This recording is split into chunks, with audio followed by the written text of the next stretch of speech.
Hi, Mystery Recapped here.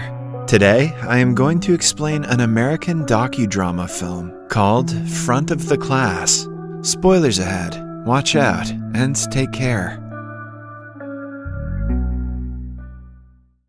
12-year-old Brad Cohen has Tourette's syndrome. Because of the condition, he makes strange noises, twitches, and yells randomly. All these actions are involuntary, and Brad has no control over them. But in the small town in Missouri, most people are unfamiliar with Brad's unique syndrome. They do not believe him when he claims he cannot stop the tics. Even his father, Norman, thinks his son is making the noise just to trouble his parents. Brad's classmates bully him often, and the teachers are of no help. The tics started when he was 6 years old, around the time Brad's parents were getting divorced. Ever since, his mother has taken him to several doctors, all of whom have associated his tics with depression. That is why the real cause has never been diagnosed, and people continue to believe he is just a spoiled brat. Brad's only friend is his younger brother, Jeff. Although they fight and bicker all the time, Brad feels like Jeff is the only person who gets him. Their father, Norman, lives in another city and visits them once in a while. He connects with Jeff, but Brad has always been sort of an embarrassment for him. He often scolds the kids to stop yelling and moving so much. His father's distrust in him makes Brad feel like a failure.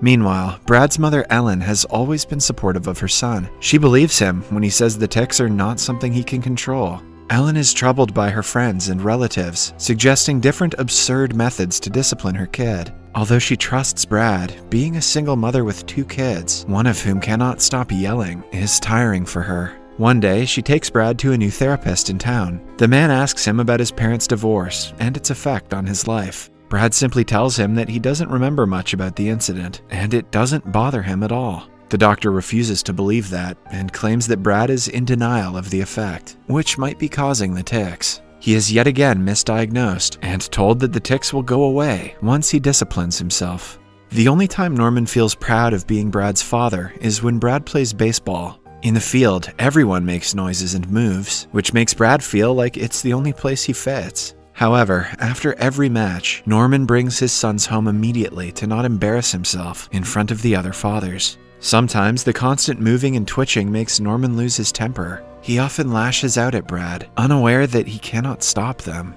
Brad usually gets good grades and is excellent at studying. However, trying to concentrate on exams brings out the worst in him. The stress makes his tics frequent and uncontrollable. One day, his science teacher brings him to the principal's office for the 100th time for the same reason. The principal calls his mother and agrees to give Brad the last chance to stop his mischievous behavior. Ellen insists that her son cannot help it, but the principal, in turn, calls her a bad parent for making excuses for Brad's bad behavior. Having had enough of everyone blaming her son, Ellen takes it upon herself to find out the real cause of his symptoms. She does extensive research on conditions that cause people to yell and twitch. In the end, she comes across Tourette's syndrome.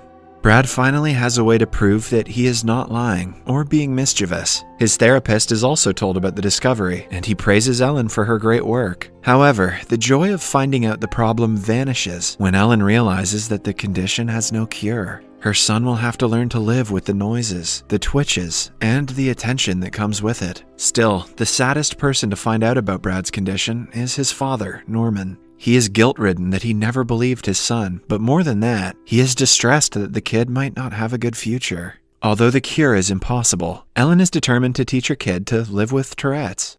One day, she takes him to a support group for people with the same syndrome as him. Meeting them was supposed to make Brad feel better, but it makes him feel quite the opposite. He feels like he's seeing himself from other people's eyes, and he doesn't like the view. Moreover, he finds out that everyone in the room has given up on their lives. The kids are homeschooled, while the adults get work-from-home type jobs. The experience is awful for Brad, but it is also the defining moment in his life. Starting that day, he makes it his mission to not be like the people from the support group. He promises to be his own person and never let the disability hold him back. Even after he changes schools in 7th grade, not much progress is seen in how people treat him. The teachers always send him to the principal, and the classmates make fun of him. That is, until the principal finds out about Brad's condition and invites him to the stage during a school program. Brad is asked to explain his syndrome to the audience and explain what they can do to help. After finding out that he actually cannot help but make the noises, people start being more sympathetic towards him. His life is never the same again. The principal becomes the one teacher who helps him with his biggest problem, with ease and simplicity. This makes Brad realize that he also wants to be a teacher like him in the future. Time flies by, and Brad soon grows into a handsome young man with a bachelor's diploma in education. He moves to Atlanta and gets an apartment with a roommate, hoping to land a teaching job. The officer at the state education board is impressed by his qualification. However, she is skeptical if teaching would be a suitable profession for someone with Tourette's. Not just her, but most people Brad knows think the same about his choice of profession. He understands their concerns to some level, but he knows in his heart that he was born to teach. The very next day, he goes to his first job interview. His tics visibly bother the interviewer, but he is not ashamed or uncomfortable to explain his condition. He also makes sure to assure the man that his tics are an open topic for the students to discuss, and it won't harm their studies in any way. But the interviewer doesn't seem convinced. In the end, he is waitlisted. The same thing happens at the next interview, and the one after that. He uses several different methods, like talking about his tics for the entire interview, or not acknowledging them at all. But none of them land him the job. To take his mind off of things, his roommate sets him up on a blind date. He meets a girl at a bar and is instantly attracted to her. The only problem arises when people around them stare at them because of Brad's tics. By the end of the night, his date is visibly uncomfortable to be seen with him. It turns out that Brad has never landed a second date with any woman. He still hopes that one day he will find someone who can see him past his tics. Brad's father owns a construction business in Atlanta and is ready to help him with money until he gets a job. But Brad doesn't want to accept favors from Norman. The man still thinks that Brad cannot survive as a teacher and voices that opinion every chance he gets. After 25 failed attempts at job interviews, Brad has a mental breakdown in his car. He feels hopeless and broken. But after talking to his mother over the phone, he realizes that the tics aren't the reason for his failure. He just hasn't found the right school. For the 26th interview, he goes to an elementary school. The principal and vice principal are already well informed about Tourette's syndrome and do not make Brad feel uncomfortable by treating him any differently. The interview goes on for 2 hours and is the best one he has ever had. By now, Brad has learned to not have high hopes, but still, he cannot help but wish to get the job. To his surprise, the next day, he is called to teach second graders. He is over the moon at the news. Although he only has 2 days to prepare for the class, he couldn't care less about the time and is excited to finally get to teach. His fellow teachers welcome him and help him set up in the classroom. For the first time in his life, Brad finds people who do not judge him for his tics. At night, he calls his mother, who pressures him into dating a woman. Brad takes her advice and meets a Tinder date named Nancy the next day. The two immediately hit it off, but Brad feels like he'll be ignored after the first date, like he always has. Following the fun date, they separate with a simple goodbye. Later, Brad gets an email from her, praising his taste in music. He gets the hint and invites Nancy on a second date. The next day is his first day as a teacher. Initially, the children laugh at his tics, but then he explains to them what Tourette's syndrome is and what it does to people. Even the second graders seem to be understanding after finding out Brad cannot control the noises. They ask him several questions, all of which he answers happily.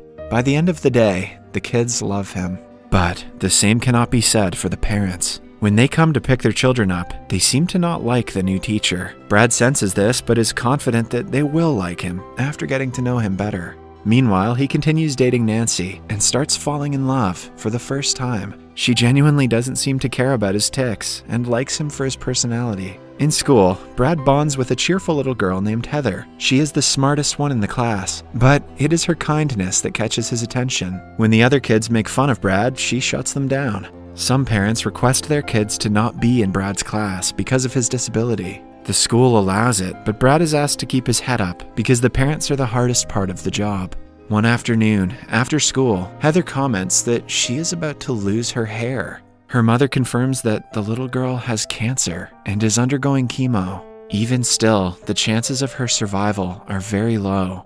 The news saddens Brad to his core. The mother also adds that Heather cannot wait to come to school nowadays. He is the only person keeping her happy during the last few months of her life. The news only makes Brad feel bittersweet. A few weeks later, Brad goes to take a test for the master's degree, but isn't given a private room, as promised. He talks to the administration, but they refuse to help him. When he starts to panic, Norman comes to his aid and threatens to sue the administration. They eventually agree to let him take the test in private. The incident is a bonding moment for the father and son. In the following scene, we see Nancy and Brad go to his mother's house for Thanksgiving. Seeing her socialize with her family, Brad cannot help but to get emotional. He pulls Nancy aside and confesses his love for the first time. Eventually, Heather stops coming to school. Her classmates make letters and postcards wishing her good health, but one day they get the news that they had been dreading to hear. At Heather's funeral, Brad refrains himself from going inside, thinking that he will disrupt the ceremony. But her mother thanks him for being her daughter's sunshine in her darkest days and invites him in. A few months later, Brad's life is running smoothly. He has a loving girlfriend, a good relationship with his father, and a job that he loves. Then, one day, he is called to a school meeting and informed that he is being awarded Sally Mae's First Teacher of the Year. On the night of the event, Brad gives a heartfelt speech that everyone loves. The movie ends with a message that we should never let any obstacle stop us from pursuing our dreams. Subscribe for more videos like this, turn on notifications, and leave a like to help the channel out. Thank you for watching.